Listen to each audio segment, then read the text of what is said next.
Hello and welcome to Sean White's Solar and Energy Storage Podcast.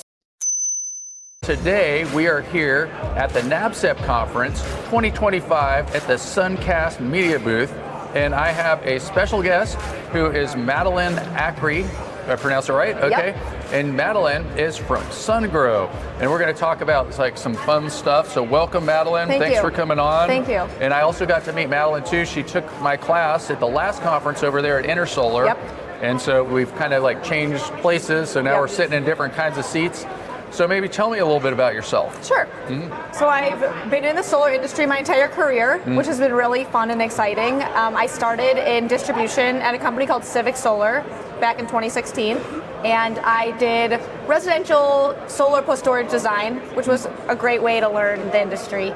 And then I shifted gears and worked also in distribution at Solagent for a few years as the residential energy storage manager. Took a little break from solar and did EV charging above ground infrastructure with Shoals. And now I'm the applications engineer for string inverters with Sungrow. So it's been a fun ride on the solar coaster these last few years. Yeah, and I was reading something else. I think you took another break, and what did you do? Walk 800 miles or something like that? I walked 800 miles. And did you walk here? Where do you live? I live in Austin, Texas. Okay, that's probably about 800 miles, I think. Yeah. Yeah, I hiked from Mexico to Utah, across the whole state of Arizona. Mexico to Utah. Did you start inside of Mexico and jump the border and all that stuff? I didn't jump the fence, but I took a picture right next to the fence. So were you in Mexico when you started, or like? Well, you start kind of just in Arizona. You drive down to like the little. So you started right at the border. Right at the border. Yep. Yeah. And what was it like down there? Desolate. Okay. It's just, there's nothing out there. Was there any solar? Good place for solar?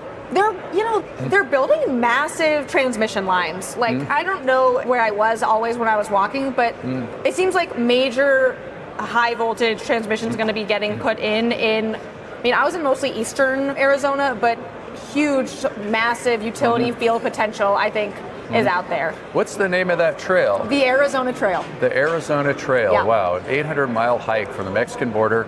Did you see like signs of the solar industry there? Like if you're like distribution lines or transmission, transformers, solar farms?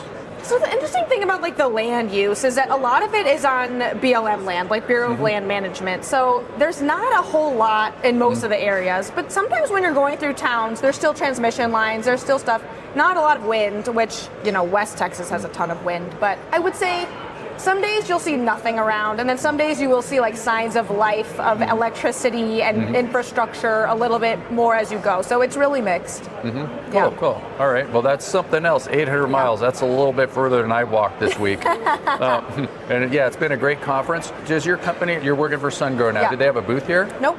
We're just here visiting. Okay, great. And then another thing about Sungrow, so I know that Sungrow is kind of famous for making a lot of string inverters. Are they the number one inverter company right now, or they have been, or between string and utility combined, I would say maybe number one in the world, potentially. Yeah. Okay, so it's something about number one in the world. Yeah. And I think it like companies change places and things like that. Do you specialize more in string inverters or central inverters, or? So our company in the United States kind of has four divisions, I would say. There's the PV vertical and there's ESS. So we have a lot of energy storage products as well. Both of those have a commercial division and a utility division. I support the string inverters for CNI and then some like small utility projects, which because string inverters, you could kind of go either way between a string inverter and a central inverter for small utility. Yeah. And then we also have our large utility PV inverter products as well. Yeah. Well, a lot of people are using string inverters for some of the biggest projects in the world. Yeah, it's true. And so are you on that end of things too, or? Sometimes. That's a little out of my pay grade at this time still. So I'm mostly on the medium-sized projects. What's the biggest string inverter that you work with? 350 kilowatts. And so that's pretty big for a string inverter. Like, do you know how much it weighs? It's kind of heavy. It's kind of heavy. Yeah, you think you and I could lift it? I don't know. I'd have to hit the gym a little bit more. Even the small one, the smallest one's like 150 pounds, which for me is still pretty hard.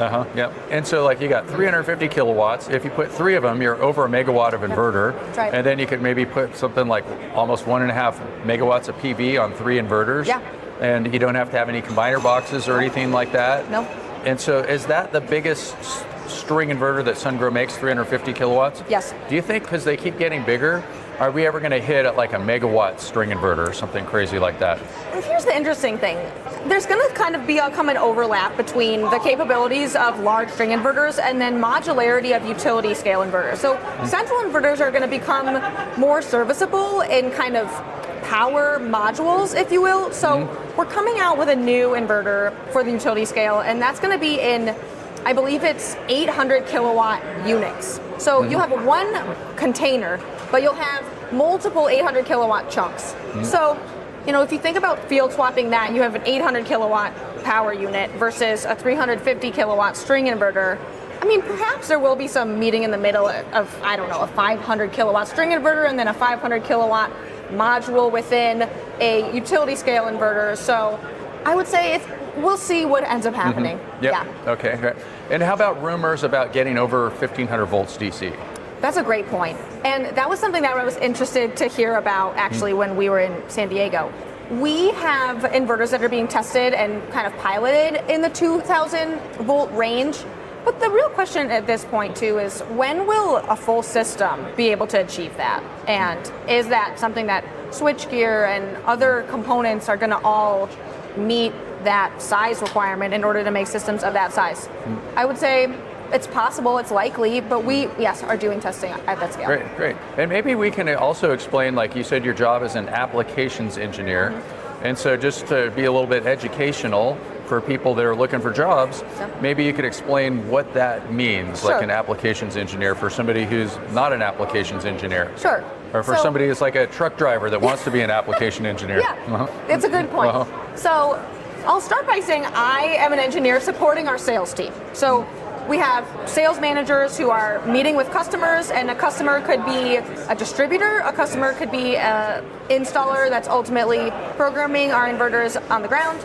So they're looking for customers, they're identifying different players in the market, and so if our sales team meets a potential customer, they'll say, here's like a high level of our inverter, here's generally what it does, here's how you can buy it, here's our strategy.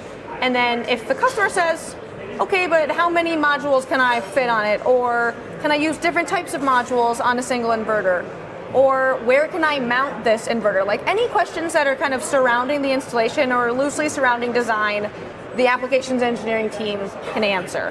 So it's pre-sales technical support, I would say, which is distinct from our post-sales technical support. So once an inverter is commissioned and it's running, if there are any codes or questions that are coming up once the installation is complete, that would go through our tech support team. So do you work with the salespeople then? All the time. All the time, but you're not doing sales yourself? Correct. Okay, got it, all right. Sales support. And when you say applications engineer, what is the applications? Like if you just had to, you know, take the English language and... It would be a grid tie PV system. So if you find a rooftop, let's say it's a warehouse or even a school that has between 50 kilowatts, you know, I don't know what this would be in terms of like square footage, but 50 kilowatts to 500 kilowatts of potential on a rooftop. Someone says, I want to put solar here. And, you know, the other thing you want to consider is like the physicality of the array, but also the service connection. So our rooftop inverters are for 480 volt AC connections. And, you know, residential is obviously 120 to 40 volts for most people's homes. Light commercial could be 208 volts. So our rooftop inverters are for 480 volt AC applications. Then our ground mounted inverters would be for a 600 volt AC interconnection or an 800 volt AC interconnection. Great, great, okay. And so another thing too is like you're doing C&I, so that's commercial and industrial. So that would be like lots of rooftop stuff. So what kind of rapid shutdown solutions are you using? Sure, so we have, for at least our CX line, our rooftop product line, we have a Tigo Transmitter included. But if you want to use another party AP systems, NEP, you know, insert other rapid shutdown brand, we can ship an inverter that has the Tigo Transmitter disabled.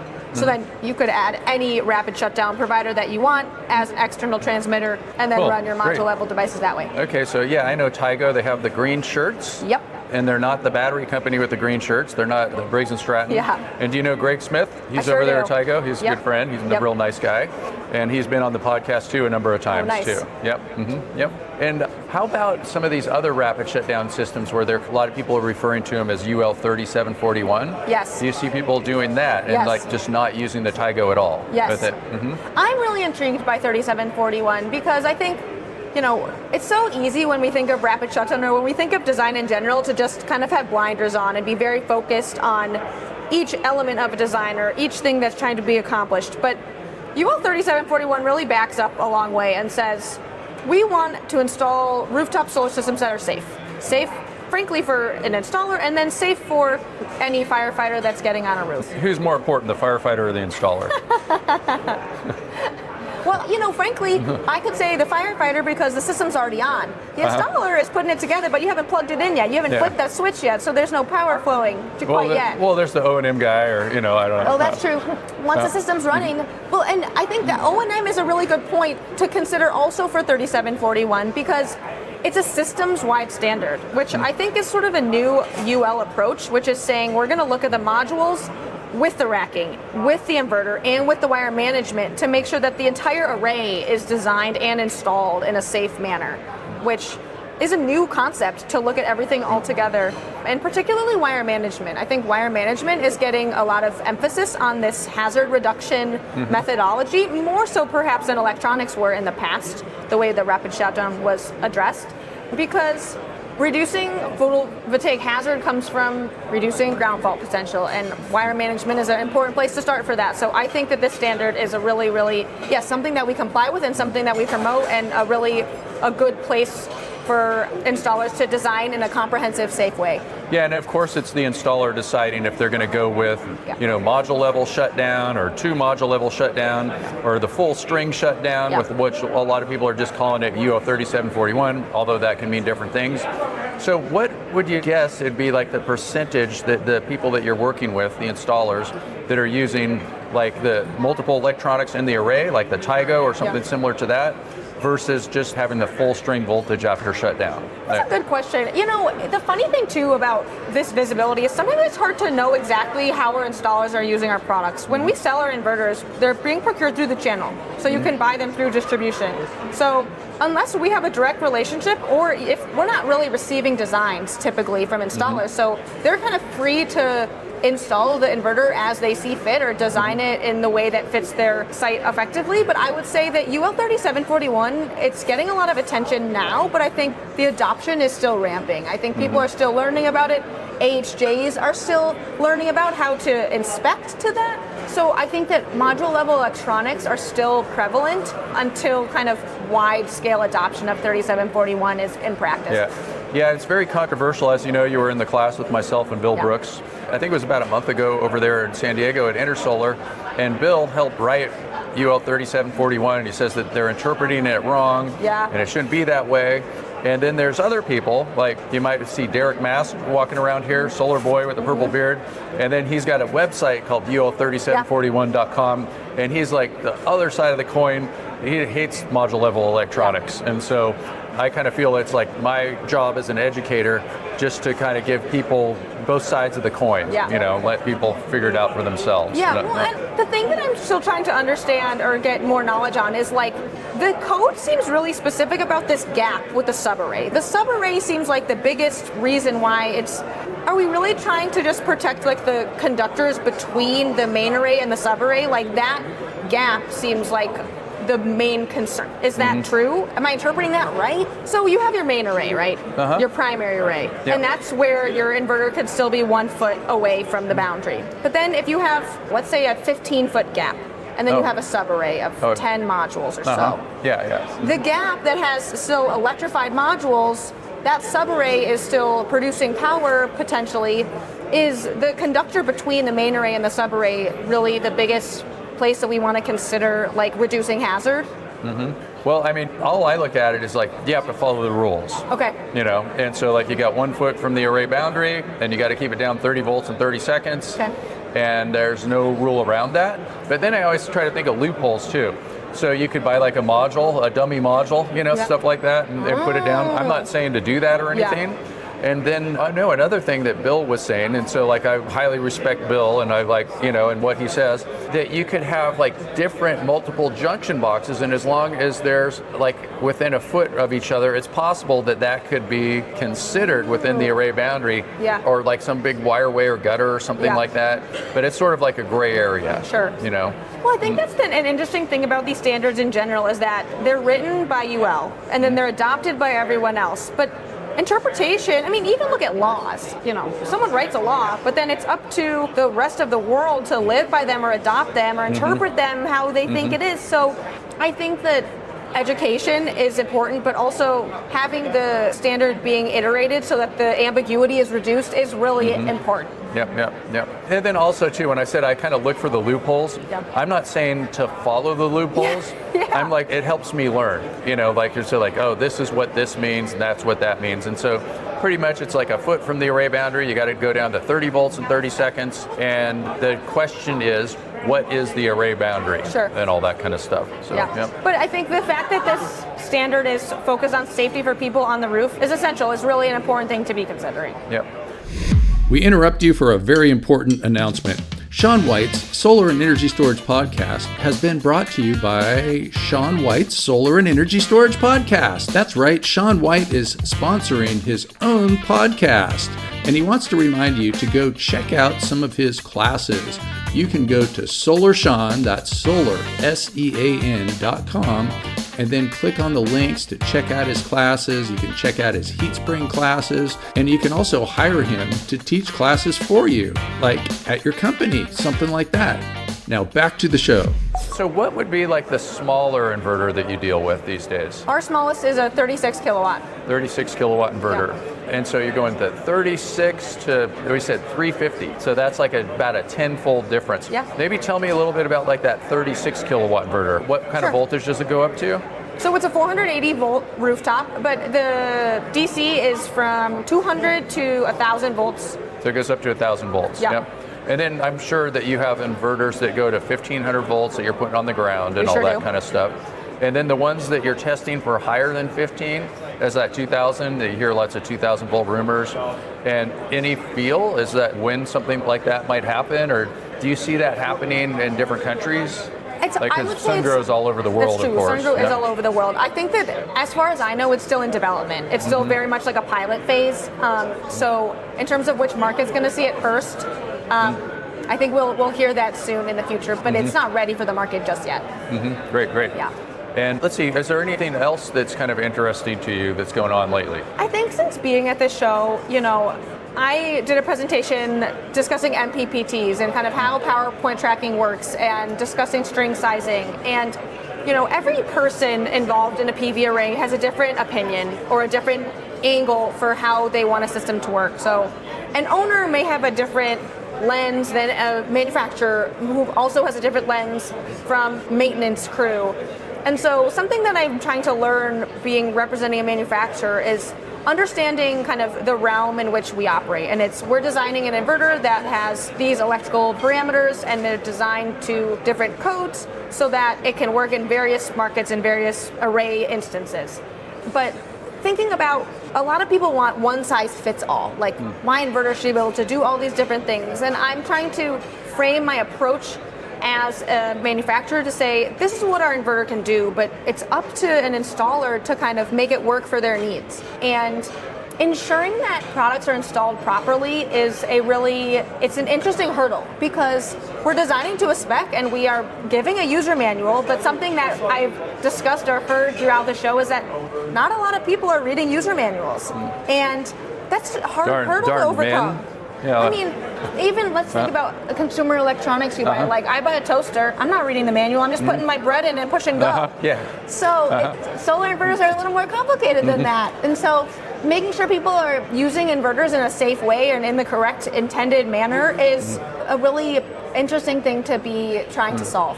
So you said you did a talk on maximum power point tracking. I did. So most string inverters have like two inputs that you can just click in your like MC connectors right to the inverter, and two inputs per MPP. So that means like that one MPP, you want both of your strings to be the same length. And then here's a question too. And I was actually having a discussion on it on my discussion board in my heat spring class last night after I was doing a little bit of karaoke at the conference. Did you see me? No. Oh, okay. But only good questions come after karaoke. I was freestyling it too. It was a lot of fun. I can post it on LinkedIn so everybody can check it out. Okay. But one of the things that this question was about is like, I know that back in the day, that when inverters only had like one MPP, and they would say that you could take one string east and one string west and put them in the same MPP and that was okay.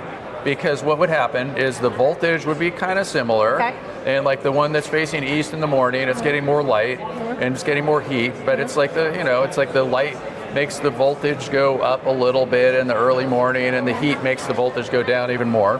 And then the west side in the morning is going to have a similar voltage, and then the currents just add. Because like you don't have dissimilar modules in each string. You have, like the exact same modules in each string. You don't mix up a string. You don't have like multiple orientations within a string. And so then they were like, yeah, you could do it. You might get about 5% less. I remember that was like SMA was saying that. And at the time they were the #1 inverter manufacturer in the world, and they were coming to my classes and stuff like that. It might have been Greg Smith even, Might have. And it was just like the company policy that you could do that. Now you get multiple MPPs. And a lot of people are like, no, you can never put multiple orientations within the same MPP. But still, it's the same thing. The currents would just add. You just don't want to have multiple orientations within one string. And is it kind of a thing where, like, with Sungrow and all that, you just say, like, make sure, because I could just tell the way that you were looking at me, to make sure that you have all the same orientations on the same MPP? If you think about how these modules are working, you plug them in together, the sun is rising, as the sun rises, the current's going to increase, and then the current's going to add. You just want them to all be operating similarly. You want it to all kind of go in tandem.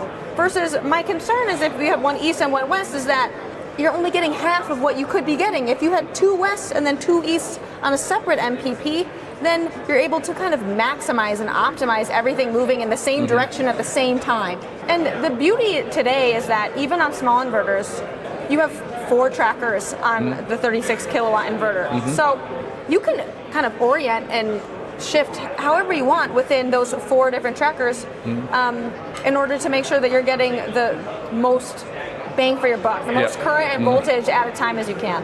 Yeah, and I totally agree that it's like best to have like the same orientation on the MPP.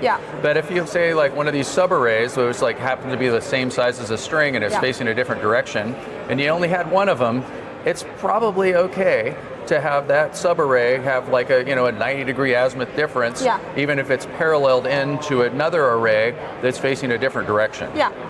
And so there's a lot of people.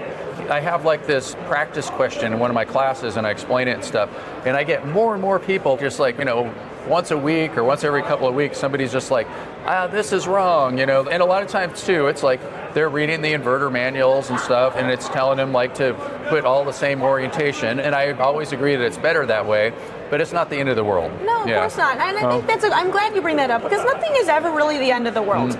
If every site is different, and no one ever wants to hear it depends as an answer for things, but it is true that based on the way that your roof is, if you have to have the orientation a little bit different and you still want to have it share an MPP, it's still probably, check your system, like use some sort of evaluation in order to make sure you're still gaining output from that, but it's still worth it to have those modules in your inverter, I'm sure. Yeah, I do have like 2 end of the world things, or I call them solar sins. And so one of my solar sins is multiple orientations within a single string. So like whatever is going to be the least amount of current is going to determine the flow through that string. And we're assuming no module level electronics or anything like that. No maximum power point tracking on the module level. And then my other solar sin is you wouldn't want to take like 2 different strings that have different numbers of modules, like 17 and 18, and then put them on the same MPP. Because every MPP has to have the same voltage, and if you parallel different numbers of modules together, then you're not going to be like working at the maximum power point for both of those strings. Another thing too I'm wondering is what kind of diagnostics do you have for these MPPs? So like an MPP is essentially, it's a separate DC to DC converter within an inverter. So are they doing IV curve tests? We're evaluating just the voltage and the current independently. So those are being monitored all at the same time. But any additional monitoring would be from a third party that you'd be adding. And then like when something goes wrong with the string, when you only have 2 strings in there, it's like you know it right away because you're losing half your power. Yep. So do you see other people too like putting more than 2 strings, or is it just like that's voiding the warranty? Is it like Here's what I would say to that. As long as you are within the short circuit current value, and as long as the connectors that you're using, like you can use a jumper, you can use a Y connector, as long as you're using our DC input is a Strobli MC4, so we would recommend Strobli MC4 to Strobli MC4 on the jumper, but you can do multiple strings as long as it's within the current limitation. That's fine. And so why do you have a current limitation too? Wouldn't the inverter just work like kind of clip?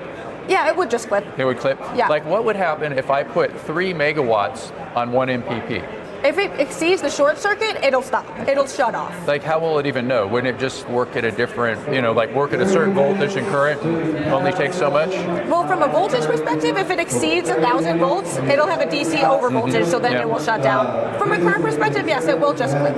Yeah, like I would think that you should be able to put like 5 megawatts on 1 MPP, and then you would just be working pretty much like 1 volt for open circuit voltage or something like that. Is that what happened? If we use the optimal circumstances, we want to be at, this MPP is going to be a medium amount of voltage and a medium amount of current. So if you're maxing out the current, you're going to have to keep dialing down the voltage. It just seems impractical. A waste of money. Oh yeah, like a stupid waste of money. But that's like I say, I like doing the little loopholes just so you can kind of learn the concepts and stuff like that. Yeah. So I know that we're just about finished here, and I can hear Sean O'Brien shouting in the background, so that just proves that we're at the NABCEP CE conference in 2025. And let's see, any last comments, Madeline? No, but I said, Sean, I knew we'd have enough to talk about. 30 minutes goes by in a breeze. Yep. Thank you so much, Madeline Acri, and thanks for listening to Shawn White's Solar and Energy Storage Podcast here at NABCEP 2025 at the Suncast Media Stage.